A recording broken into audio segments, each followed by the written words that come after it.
right? Can't fix a rigged system by relying on the people that rigged it in the first place. Donald Trump, he's right. And let me repeat that. He's gonna drain the swamp. Get rid of all of those people, those Wall Street people who caused all of our problems. He said, and I quote, exact quote, "I'm not gonna let Wall Street get away with murder. Wall Street has caused tremendous problems for us," end of quote. Further, he included language in the Republican Party platform which stated, and I quote, "We support reinstating the Glass-Steagall Act of 1933, which prohibits commercial banks from engaging in high-risk investment," end of quote. Good statement, good principle, something I fought for years.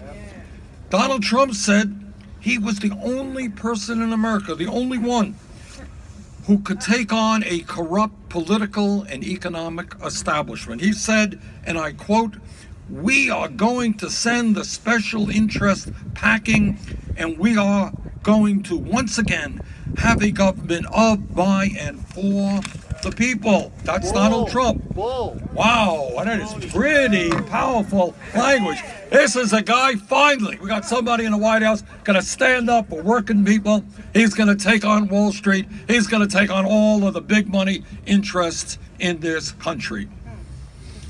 And obviously those are words, that's rhetoric that you would expect that the billionaire class in Wall Street would get really, really nervous about. He's going to take them on and throw them out of Washington. Well, as all of you know, these words uttered by Donald Trump during his campaign were never meant seriously. I know I will shock all of you when I suggest that Donald Trump was lying. I know. You are shocked to hear this. And this is Abraham Lincoln himself. He never tells lies. Honest Donald Trump. But the truth is, they were very, very cynical lies, appealing to working families all over this country. Working families who, in fact, are sick and tired of the status quo, sick and tired of establishment politics, sick and tired of the greed of Wall Street and other big corporate interests. Donald Trump talked about draining the swamp. He talked about taking on Wall Street, but the reality is today that he has more billionaires in his administration than any president in American history. How's that for taking on the establishment? His administration is filled with executive after executive from Goldman Sachs, one of the largest and most powerful financial institutions in Wall Street. His chief economic advisor, now he has really taken on the establishment. I love this particular one.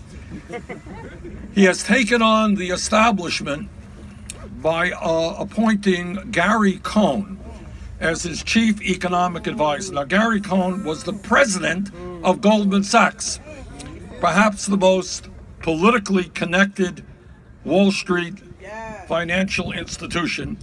And Gary Cohn received a $285 million severance package from Goldman Sachs before he joined the administration. How's that for standing up for working people and taking on big money interests? Trump's Secretary of Treasury is another fighter for working people, comes from the ranks of the working class. His name is Steven Mnuchin.